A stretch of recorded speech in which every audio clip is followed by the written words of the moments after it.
he tried satisfied his hunger. He began to say goodbye to Fairmount and his childhood. Restlessness possessed him. He must move somewhere. And motion makes any road seem right. He must find a face for the image he called self.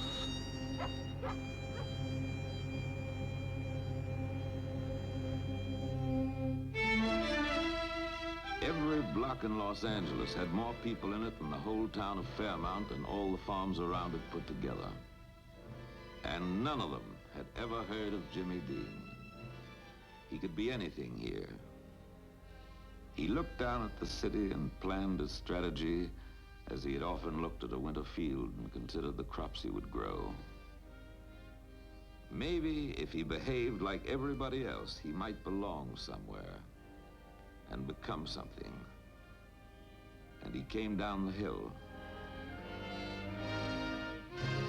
He registered at UCLA, and he began as a model student. He was proud of himself, so he wrote a letter home. Here's a letter I got from Jimmy when he was going to school in UCLA out in California. He wrote that he was very busy and working awfully hard, and the semester just ahead was even harder. His grades were fine for a change. 4 B's, 1 C, and an A. He was taking lots of drama in school, and he had just landed a good part in a student play. And he said to his grandmother that he was really finding out one thing, that an actor must be an intellectual, which takes years to develop. If he was going to conform, he'd do it all the way. So he tried to do it royally and joined Sigma Nu. What's your position, Bob? I'm president of Sigma Nu fraternity. I pledged the house in February 1952, and Dean pledged in September 1950. We looked through the files a couple months ago to see whether we had anything from Dean, and this is his pledge application. This is an application to the National. In the financial records, we, after his 4 months of pledging, we noticed that he has a $45 deficit on his house bill, which he never paid, of course. John, when did you meet Jimmy? I first met Jimmy Dean in fall of 1950 during rushing, and I was quite impressed with him. I talked to him several times during rushing, and he seemed real sincere, though he was quiet. Well, he pledged, and then it became quite apparent after a couple of weeks that the controls that are exerted over a pledge were a little bit, he just couldn't accept them was the main problem. Things like, missing Monday night meetings. He had his original, or his final bit of trouble, I guess you would say, and it ended up in a fist fight between he and one of the pledges. And he walked out in a huff, and that was the last anyone ever saw of him. Who am I, he wondered. I don't want to be alone. I don't want to be different. I need people, but I keep pushing them away. I've got all this love to give. He took his envy to the beach. He looked at the ocean, and he was jealous of its power.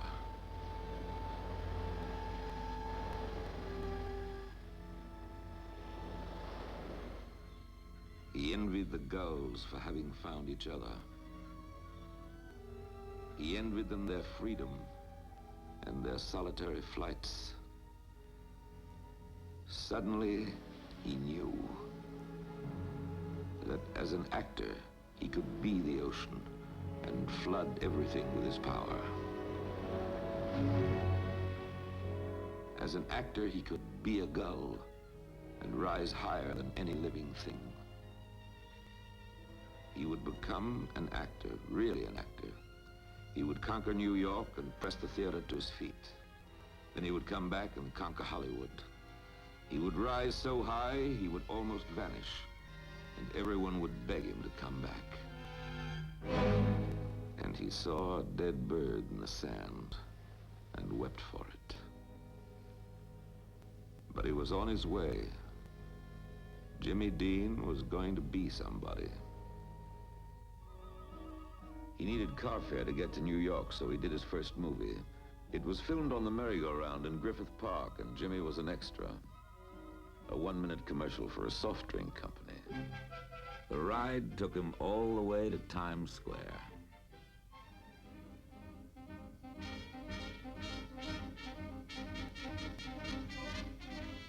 The city showed him its 9 million faces, and he tried to absorb them all. He found them on subways, and in the bars, on the waterfronts, Greenwich Village, in places where it wasn't safe to go. He tried to feel what he thought they felt. I love. I belong to someone. I don't belong to anyone. Always the onlooker. Always just outside. He began to push at the walls of his own isolation and break into the lives around him. He would borrow a laugh, a sudden gesture,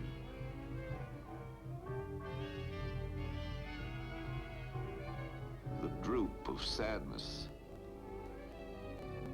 People were his food, and he ate them up hungrily to help him build his active face.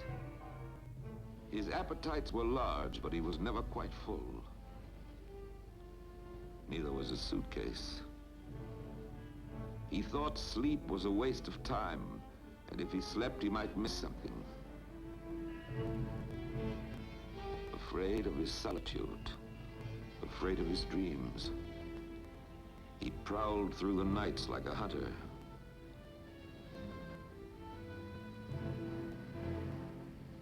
He'd borrow a paper to see what was playing on 42nd Street. And he'd go to 3 features to stretch out the night.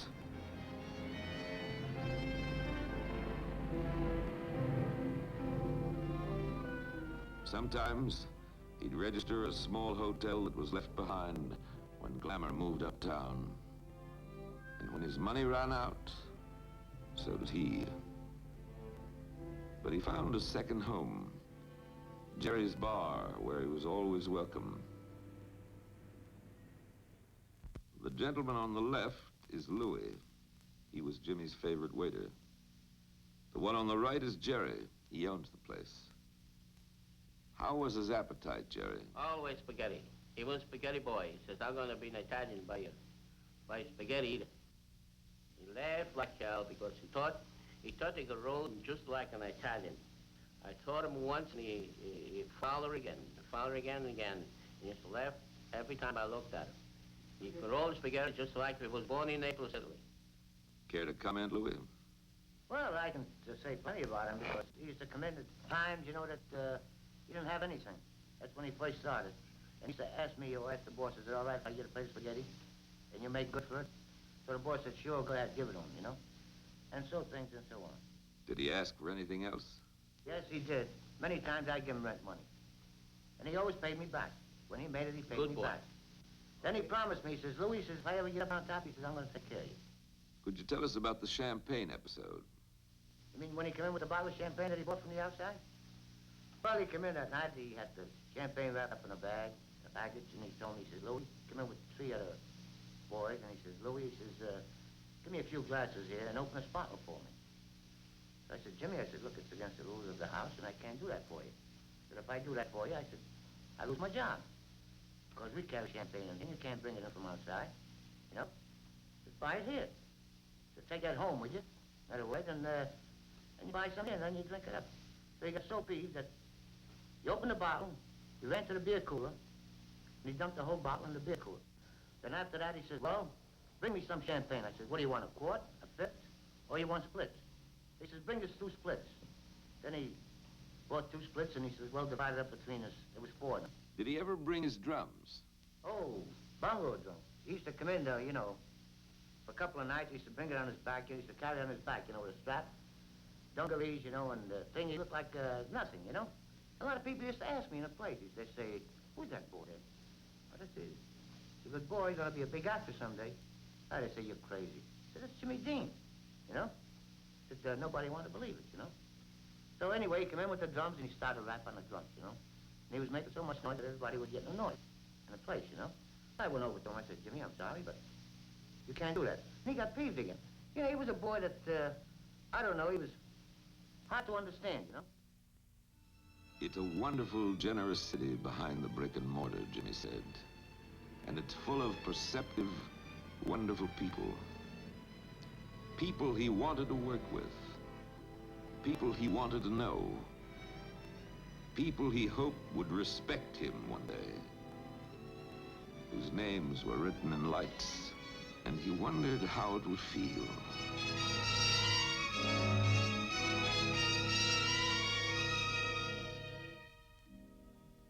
Leonard Rosenman was a young composer who later created the music for East of Eden and Rebel Without a Cause.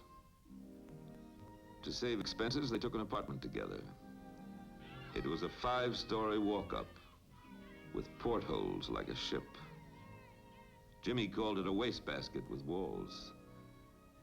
If he pressed his head against the window in a certain way and squinted through one eye, he had a grand view of Central Park. It wasn't Indiana, but it was full of trees he could sit under. He began to imagine himself as a deep thinker. An actor must know everything about everything, he said. But in his hurry, he settled for less. He stood still long enough to make friends with a girl.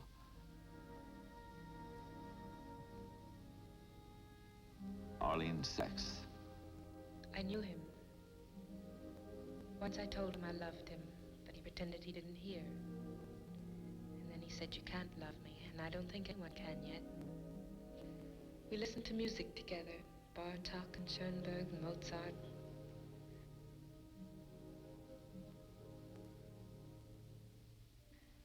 And he read me The Little Prince. It was his favorite book, because it was about him. It told about a little boy who came from a star, where he planted a rose. The boy loved to look at the stars because he had faith that somewhere on one of them, a single rose was hoping he'd come home. Then the little boy died. Well, once he was playing his recorder, he hit a wrong note and he burst out crying. That made me cry too. And all of a sudden he'd do something no one ever thought of doing before. So you'd have to laugh at that. And then I'd see his mind go away and hide somewhere, and I'd ask him what he was thinking. He'd say, I'm thinking of my mother. And I'd say, do you miss her? And he'd say, come on, let's get a hot dog. And we would.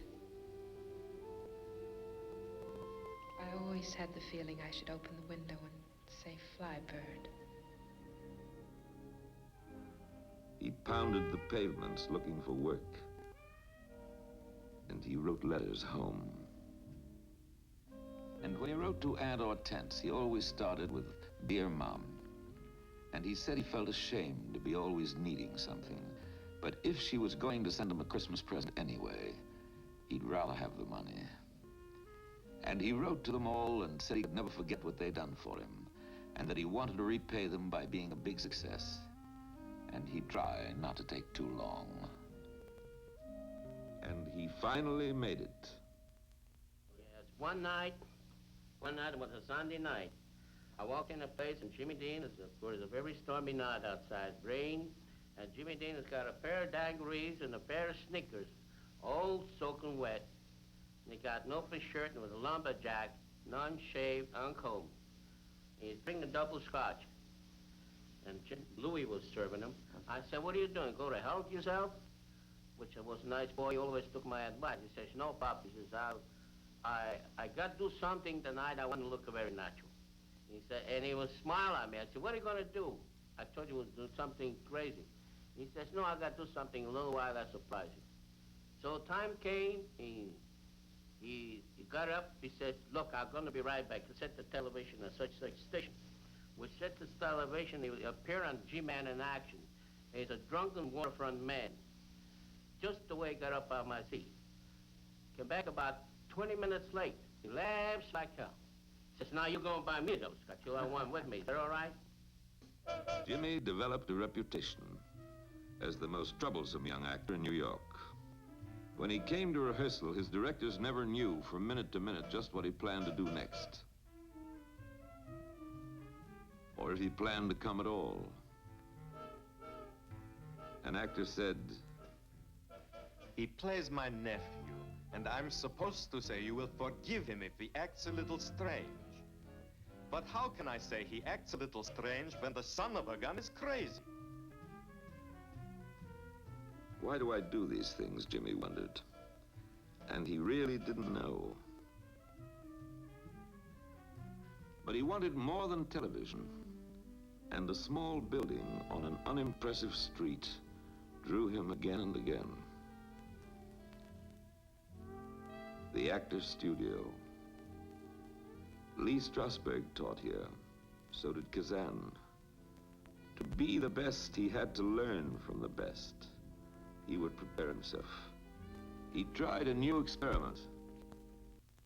He got a haircut and joined a dance class to get his feet out of the furrows and to find an actor's grace.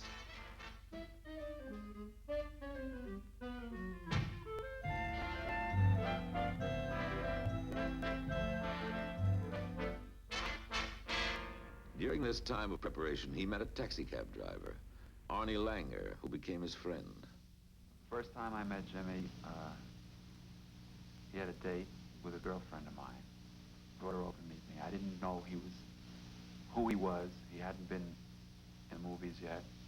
He was on TV, but I drove a hack at night. I never saw him. So he was just a guy. He came in the house. He was very shy. And didn't impress me. And we went down. We bought some food, which I paid for. And we got up the house. We ate. It wasn't included in part of it. There was 4 of us, and he was like out of it. He was always studying people, taking their physical characteristics and using it in his acting. Like the day after, one night after I met him, he told somebody the next day when he went up for, I think it was Battle Cry audition, that he was going to use something. He was going to make believe he was Arnie, because that day he decided he would take certain things from me. Like I used to go like this. He would use that, and he used objects beautifully. He was always, he had a way of diverting attention from other people. Like if somebody else was reading a line, he'd do something like, like this, and always, be looking at that. And that was part of his sensitivity. He felt he was ready to audition for the Actors Studio. So he went to see an actress named Chris White. She was trying for the studio too, and he hoped she might help him. She said, "I wrote the scene for our audition, which Jimmy promptly rewrote. We rehearsed for 2 months, and he never played the scene the same way twice, even the day of the audition. But it was a terrific improvisation, and they let us stay on 3 minutes longer than anyone else." The letter he wrote home was full of excitement and repetitions. He was proud to announce his membership in the Actors Studio, he wrote. It was a great honor to be in a great school full of great people like Marlon Brando and Monty Clift and June Havoc. And he, James Dean, was the youngest to belong. It was great. Lee Strasberg said he was a natural actor, but very shy, sensitive about people getting too close to him. And when Strasberg criticized the scene he did, Jimmy walked out of the Actors Studio and never performed there again.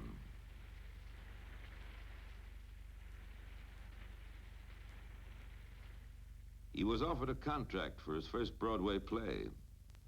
Mr. Ross was in charge